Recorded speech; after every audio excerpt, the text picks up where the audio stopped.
So this is my tutorial on how to Illustrator. The reason why I didn't want to do the Illustrator of the tutorial fish is because I wanted to do a little bit different. I wanted to just do some basic stuff. That way you can kind of give a breakdown to anybody so they can learn how to do this in general. So this is my final product of what I will be instructing how to do. Okay, you'll be learning many things such as making shapes, freehand, and shaping. And again, this is stuff that we probably already know, but this is stuff that people will really want to learn later. So, but if people don't know, you gotta go to your instruct for InDesign, and you'll make any kind of document you want. For this, I just did a letterhead, regular construction, and you'll see in the bottom right corner, I had my pictures ready to go. Just kind of had something there. And whatnot. So, but what I'll be doing is I'll be showing you how to freehand, and then how to do exactly shapes. So there's a difference when you hold down. You'll see that when I do that, that's freehanding, so there's no exact. But when you hold your shift key, that it gives you a very sharp and exact shape.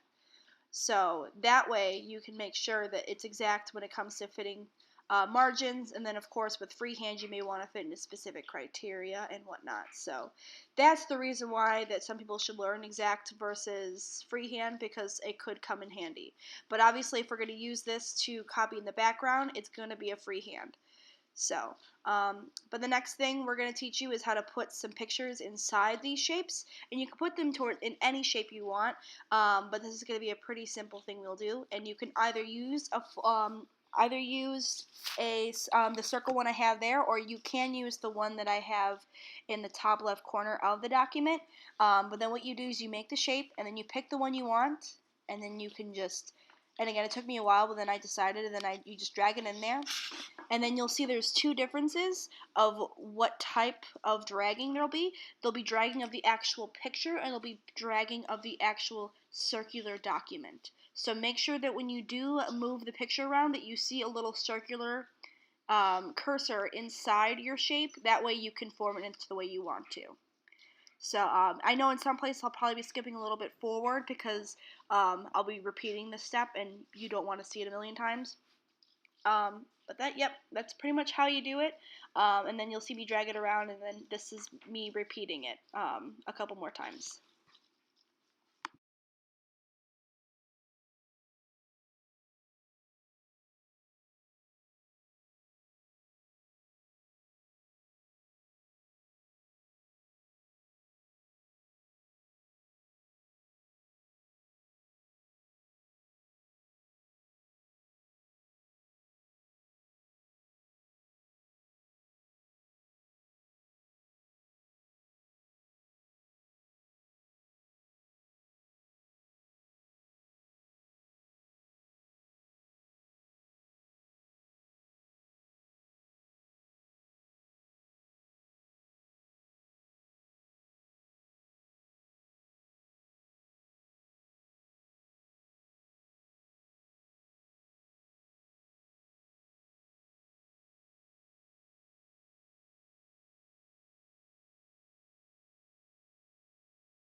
Okay, so we're back, and then what we'll be doing now is we'll be making that cube that we made before into our background.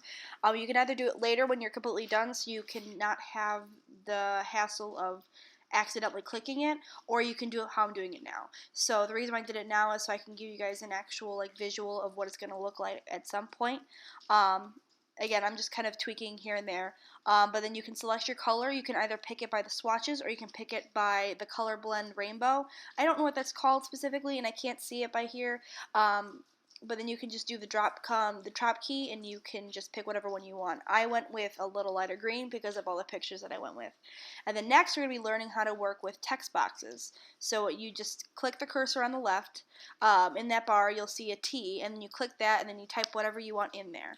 And then you'll see in the bar above that you'll see a text box. You can pick any kind of font you want. Again, I kind of took a while for me to decide what kind of font I wanted because I wanted it to be bold and I wanted it to be specific. basics so you can understand how to work it, but that is what I pretty much do for the next couple minutes, is just deciding on what font I wanted. So, but again, these are pretty simple things.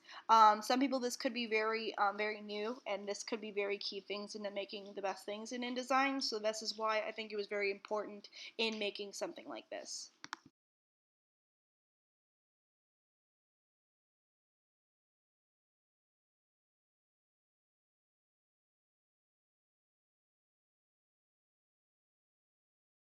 One of my next favorite things we're going to be learning is how to use the quill pen.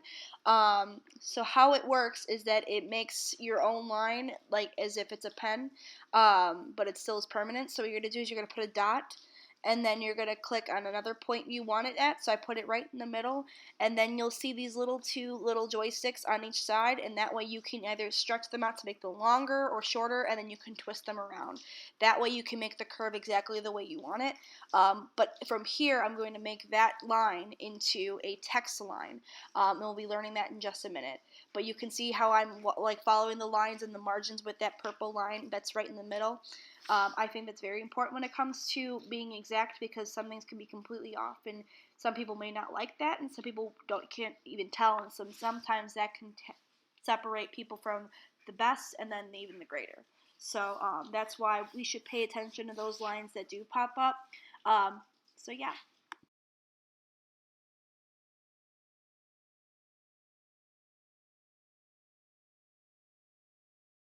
So there's two ways of doing this. You can either click the T and then you can do the text align. You click that and you can either copy and paste from the text box I did below, or you can just start typing and then delete the text that you're already about to copy. So I went along with the copying and pasting, and then I just did that. And then again, I kind of got indecisive, so I don't know what font I'm going to do. So it kind of goes on from there, but then just kind of get rid of the unneeded fluff, such as the extra Camp 2015.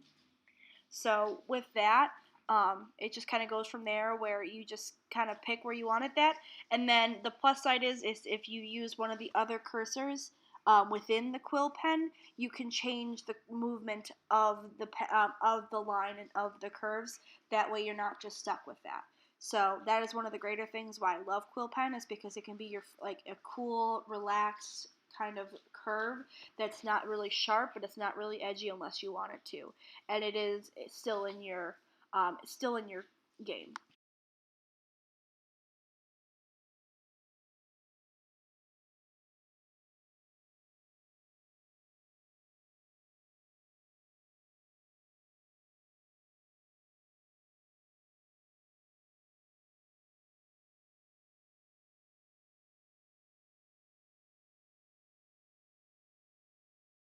So I finally decided with the font, apparently, and then with that you can see how I'm adjusting the curve.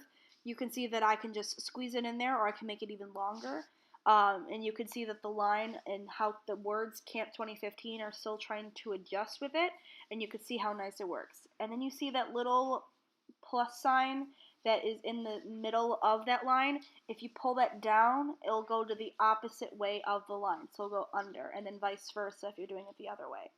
Um, so having said that, you can change that curvement to being an under one, and you can have ones going over and one going under.